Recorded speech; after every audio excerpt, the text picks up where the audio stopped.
Hello my friends, LaRuffa here with another straight up solo. And in this episode we're going to take a look at the White Castle. I'm going to show you how this plays solo, give you some example turns, and then let you know what I think about it and hopefully help you make a choice to decide if this is the solo game for you or if you want to move to another castle. So let's go ahead and get started. Okay folks, and as usual, please like and subscribe to my YouTube channel if you haven't done so already. And if you have, I always appreciate the support. Thank you so much. So this is a compact Euro game. It is very much a Euro game. You're turning one thing into another or moving in one spot to activate some kind of benefit in order to spend it someplace else. Very succinct, very straightforward, so to speak. However, in order to score well enough to beat the actual solo opponent, you have to really be on your game, because as people have said, the solo opponent can definitely be challenging, and it's definitely challenging even on the easy mode. So I am starting round 2 here, and as you can see in round 2, we have some board placement.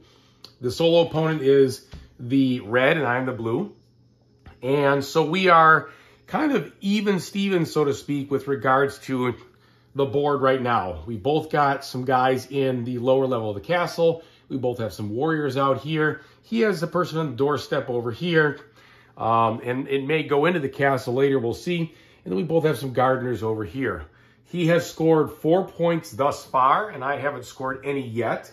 And that's not too uncommon. Usually you're going to score most of your points near the end of the game as the individual player. The solo player scores some throughout.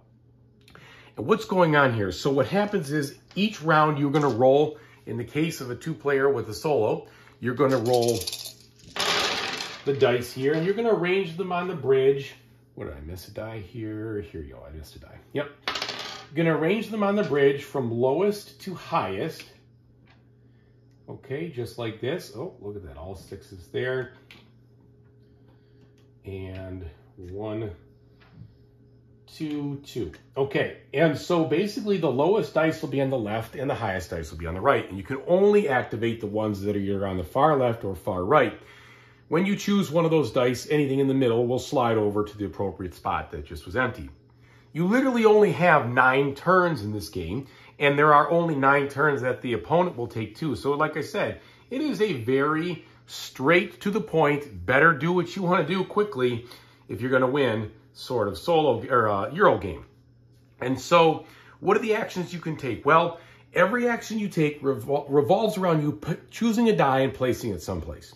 So if you place it on any of these icons with the dice on them like this, you can choose to match the color of the die based on the different icons that are over here. And if you place in these spaces, for instance, if I place a white die over here, I would be able to activate both of these white spaces over here. If I placed an orange die, only this space. If the number that I choose is equal to this die, then nothing happens. If it's greater, then I take coins in the amount of the difference, and if it's less, I have to pay coins in the amount of the difference. And the same thing for every other dice space on the board, okay? I can also place dice on my individual board here to activate this row of icons, usually gaining some type of resource like Mother of Pearl or iron or food, plus activating whatever the card is that I have over here in this specific lane. And the more guys you place in the game, the better this icon gets.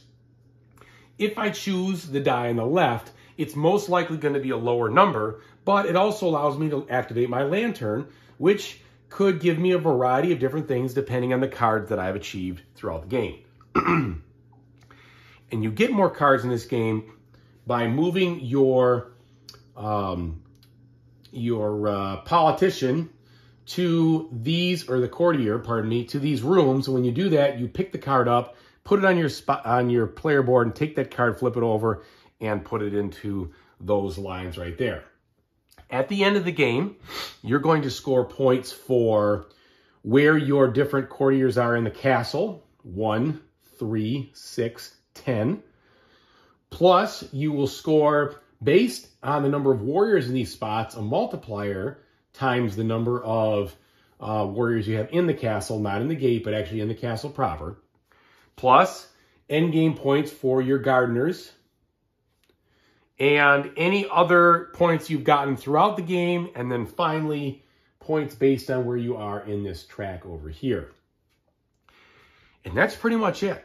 So in 9 turns, you have to really focus to get the job done in order to be competitive. So let me show you a couple of these turns. So he is actually first, and the way that you control the solo bot is pretty simple. You have this deck of cards over here, which I've shuffled. You will deal one off the top of the deck. You will look to see what position of die is revealed. And if that position is in existence, if the die is actually there, you will carry out the card that you flipped.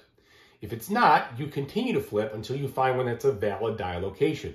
And then you carry out the last 2 cards that you have flipped.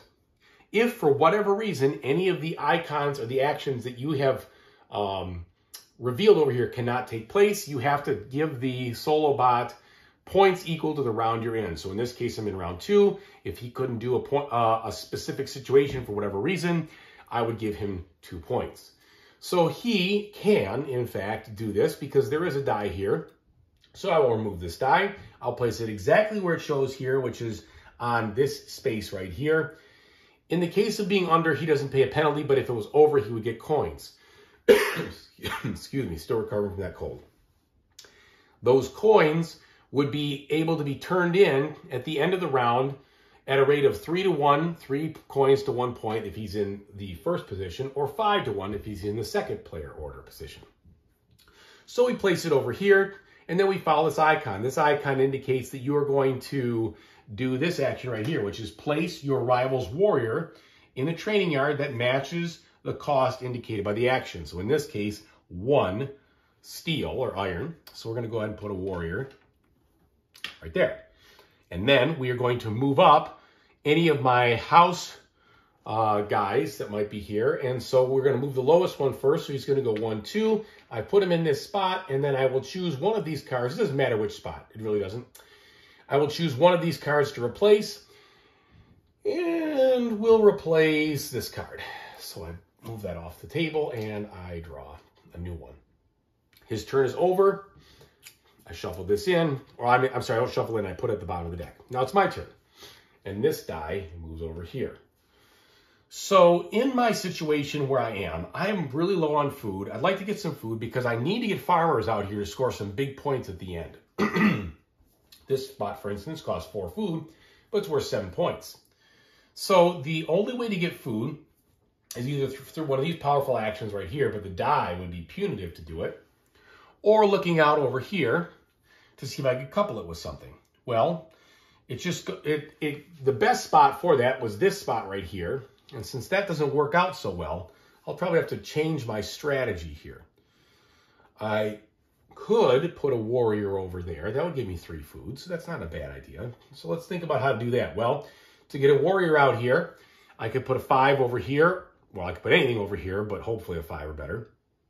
Or I could think, is there another way to activate that icon through some type of action like this, for instance? Well, that's a little cheaper, and I would get some gold for some coins for doing it. So why don't I do that? Plus, I can also activate this over here by taking this. So I'll take the 6, I'll place it here. That gives me 2 coins. I also get an iron, and I move up on my day track or time track, which is good because of that bonus, because I took that die. Then I can activate this icon right there, which is go to the castle, which is not what I was looking for. I'm looking for the training yard. Crap. I don't know what I was thinking castle. There is no good way to do that. However, yeah, actually, there's no good way to do that. I'm going to back that up. Well, you know what? We're going to go with it, and I'll show you why here. So we're going to put this guy out there to do just that. I'm going to put him over here. It costs 2 to enter this spot right there, and I have the 2 coins. So there we go. I was able to do the castle action. Now, if I had 2 or 4 pearls, I'd be able to move one up. Unfortunately, I have 1, which isn't helpful. However, I have 2 seals, which I can trade in for that pearl that I'm missing. I can do that any time in my turn, which I just did. So now I can spend the 2 seals, and I can move him up by 1, or I can move him up. And in the situation here, like I said, Moving this is a score of 3, and I want to get there sooner than him if I can do that. So I'm going to go ahead, I'm going to move him here. I'll take this card. It will be replacing this one. So this will move here, giving me a better lantern bonus. And then I will go like that. So you can see here, lots of things. If I'd gone here, it wouldn't have been quite as ideal. I wouldn't have gotten as much out of it. So you really got to look for the best move on your turn to be competitive, which I like. I think that's cool. Okay, back to him. So he is going to flip this card. Center white die. There is no center white die, so he's going to flip another card. Right red, or right orange, pardon me. There is a right orange. We're going to take this 2. It says put it on the 5 right here. Again, he doesn't pay the penalty. And now we take these actions. He's going to put a guy on the 3 space. All right, he already has one, but that's okay. You can double up on these. And then he's going to promote one of his guys. He always puts the lowest one in play first, I believe. Oh, let's see what it says. Move your rival's court here that is the lowest in the castle hierarchy, 1 or 2 levels up. Yep, so he's going to move this one up, and it doesn't matter, again, where he goes. And I like that, so I'm going to switch this. Okay. And then over here, he's going to put a farmer on the spot that is the left spot with the lowest point value, which is right here. And then he's going to move up on the time track and get 2 points. All right, so he is done with those actions. We tuck these down here. Goes back to me. Now, with those 6s in the black, I still haven't gotten the food I was looking for yet. However, I do have some more iron. And I think I'm going to do what I was planning to do the first time, but didn't quite figure out how to read the icons right. So in this case, I will take this black, again, activating these 3 cards, which is good. Put it over here. I'm going to gain the coin. Then I get a coin, an iron, and a bird. So coin, iron, and the bird. Got the iron.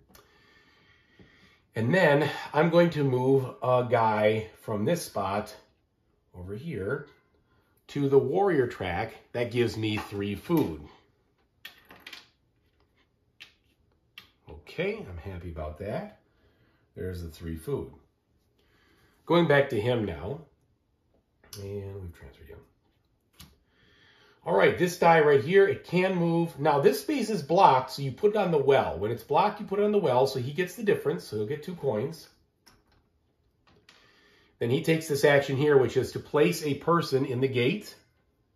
And then go up 2 on this, darn it, and get 1 more.